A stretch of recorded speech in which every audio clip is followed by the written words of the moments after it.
முதல் வாசகம். அரசர்கள் முதல் நூலிலிருந்து வாசகம். அதிகாரம் 10, வசனம் 1 முதல் 10 முடிய.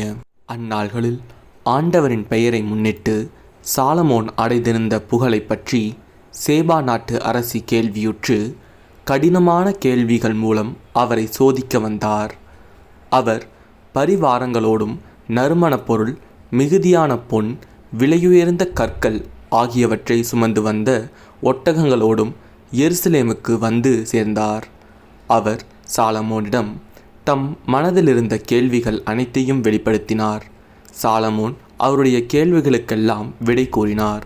அவர் கேட்டவற்றுள் பதிலளிக்க இயலாதபடி எதுவும் அரசருக்கு புதிராக தோன்றவில்லை. சேபாவின் அரசி சாலமோனுக்கு இருந்த பல்வகை ஞானம், அவர் கட்டியிருந்த அரண்மனை, அவர் உண்டு வந்த உணவு வகைகள், அவருடைய அலுவலரின் வரிசைகள், பணியாளர்களின் சுறுசுறுப்பு, அவர்களுடைய சீருடை, பானம் பரிமாறுவோரின் திறமை, ஆண்டவரின் இல்லத்தில் அவர் செலுத்திய எரிபலிகள் ஆகியவற்றை கண்டு பேச்சற்று போனார்.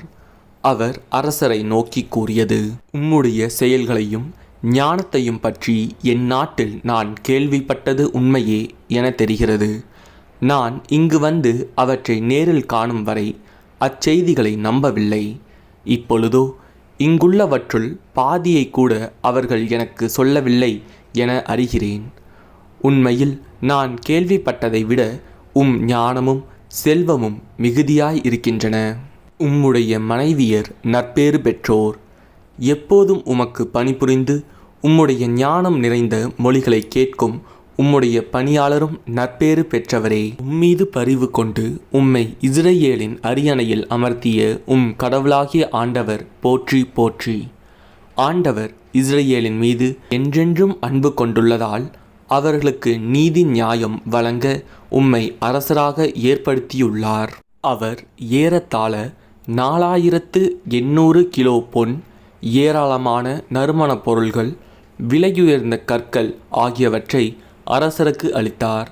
சேபாவின் அரசியிடமிருந்து வந்தது போல அத்துணை நறுமணப் பொருள்கள் அரசர் சாலமோனுக்கு அதன் பிறகு வந்ததே இல்லை. ஆண்டவரின் அருள்வாக்கு. இறைவா, உமக்கு நன்றி. இன்றைய நற்செய்தி. மாற்கு எழுதிய தூய நற்செய்தியிலிருந்து வாசகம்.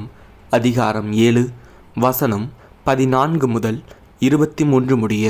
அக்காலத்தில் இயேசு மக்கள் கூட்டத்தை மீண்டும் தம்மிடம் வரவழைத்து அவர்களை நோக்கி, நான் சொல்வதை அனைவரும் கேட்டு புரிந்து கொள்ளுங்கள். வெளியே இருந்து மனிதருக்குள்ளே சென்று அவர்களை தீட்டுப்படுத்தக்கூடியது ஒன்றுமில்லை. மனிதருக்கு உள்ளே இருந்து வெளியே வருபவையே அவர்களை தீட்டுப்படுத்தும். கேட்க செவியுள்ளோர் கேட்கட்டும் என்று கூறினார். அவர் மக்கள் கூட்டத்தை விட்டு வீட்டிற்குள் வந்தபோது அவருடைய சீடர் அவரிடம் இந்த உவமையை பற்றி கேட்க, அவர் அவர்களிடம், நீங்களுமா இந்த அளவுக்கு புரிந்து கொள்ளாமல் இருக்கிறீர்கள்? வெளியே இருந்து மனிதருக்குள்ளே செல்லும் எதுவும் அவர்களை தீட்டுப்படுத்த முடியாது என உங்களுக்கு தெரியாதா? ஏனென்றால் அது அவர்களுடைய உள்ளத்தில் நுழையாமல் வயிற்றுக்கு சென்று கழிப்பிடத்திற்கு போய்விடுகிறது என்றார். இவ்வாறு அவர் எல்லா உணவுப் பொருள்களும் தூயன என்று குறிப்பிட்டார். மேலும் மனிதருக்கு உள்ளே இருந்து வருவதே அவர்களை தீட்டுப்படுத்தும். ஏனெனில் மனித உள்ளத்திலிருந்தே பரத்தமை, களவு, கொலை, விபசாரம், பேராசை, தீச்செயல், வஞ்சகம், காமவெறி, பொறாமை, பழிப்புரை, செருக்கு, மதிகேடு ஆகியவற்றை செய்ய தூண்டும் தீய எண்ணங்கள் வெளிவருகின்றன. தீயனவாகிய இவை அனைத்தும் உள்ளத்திலிருந்து வந்து மனிதரை தீட்டுப்படுத்துகின்றன என்றார். ஆண்டவரின் அருள்வாக்கு.